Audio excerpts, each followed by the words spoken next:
In the late 1500s, a couple of English explorers came over to what 100 or so years later would be known as North Carolina and called it the goodliest soil under him.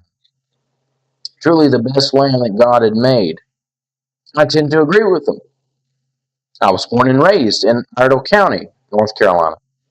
The state has been my home, and I reckon that I will probably die within its borders. That's why I was so pleased to be a delegate from Iredell County to the North Carolina State Republican Party Convention. I love this state. I love South Carolina too. We have similar cultures, although we are no longer one Carolina. And I just wanted to hop on here right quick to tell you about my experience so far in at this convention. Unfortunately, I believe that our priorities are not in the right place as Republicans and as politically minded individuals. There was a lot of talk about Iran and the disastrous effects of the war over there, but those disastrous effects were not actually mentioned, just vague references to building a strong military and being strong in the face of a tyrannical regime that's definitely building nuclear weapons, but nothing about the economic hardships that everyday Americans are facing. We were simply told to essentially hold our nose and wait for better days. It's set up. The economy is put in a place where we can have economic revitalization. We just don't have it yet because, well, you just have to wait for that. It'll come later. But just trust us, it's going to happen. Everyday Americans, the common man, who we're supposed to be representing or fighting for as more politically minded individuals, we fight the political battles so that the mechanic in Charlotte can go do his job and not have to worry about how he's going to put food on the table because stuff doesn't cost so much, how he's going to pay his mortgage or his property taxes or his income tax.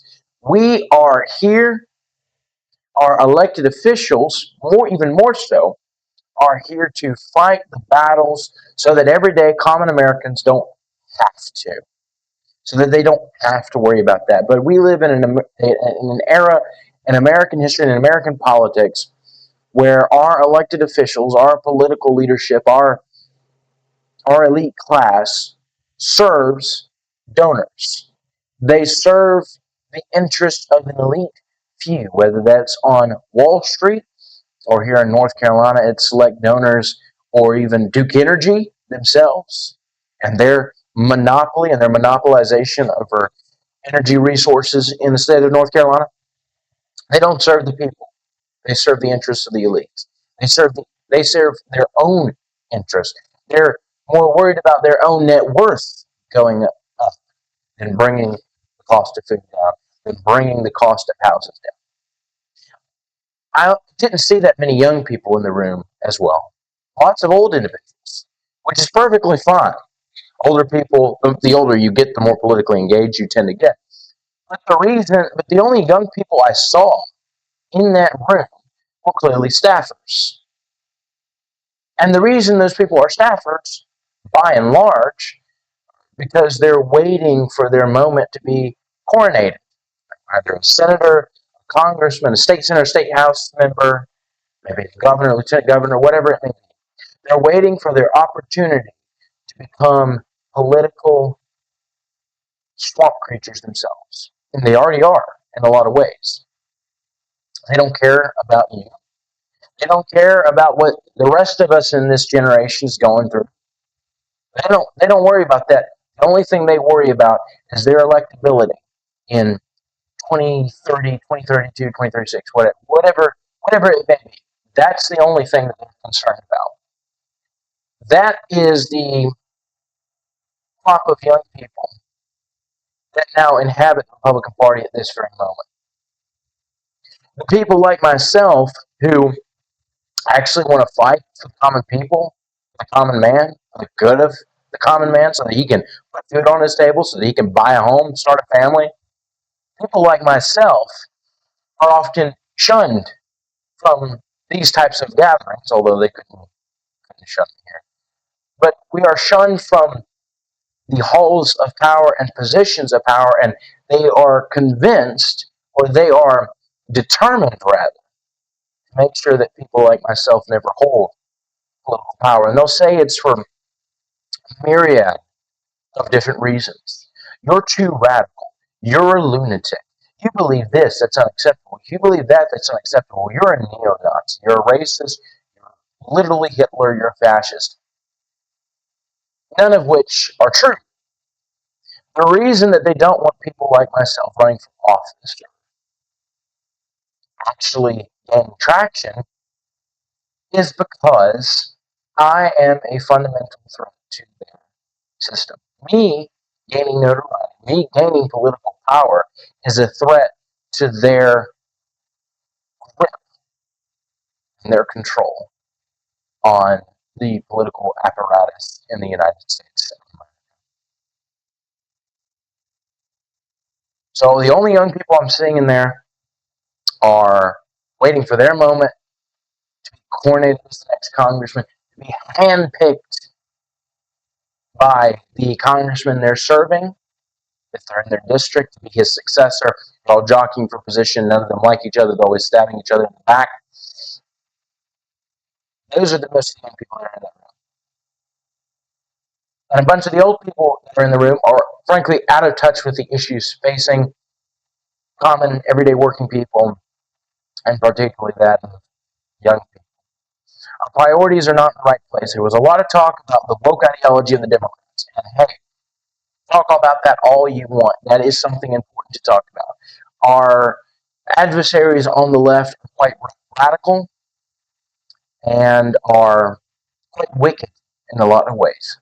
If they had their way, we would have abortion on demand, and we would, the billions of children that have already been murdered, their bodies would just be piled onto with more bodies of dead infants, dead sons and daughters. So it's all well and good to point out the radical agenda of the left, their Marxist effort to tear down America as an institution, institute gay race communism, essentially. It's all well and good to talk about that, but not at the expense of talking about what actually matters and the actual issues that everyday people are. That's what I'm noticing at this convention so far. They're out of touch with the actual issues. They're more focused on war in Iran, on socialism, and the fact that the steel worker in Pittsburgh, Pennsylvania, who can't feed his children and has to rely on government assistance to do so. We should make an economy that where these people don't have to rely on that. We can move these people off of welfare programs to where they're providing for themselves because things don't cost so much. The dollar goes farther. Their income isn't taxed to no end. They're not spending 30% of their income on rent like 22.4 million Americans are.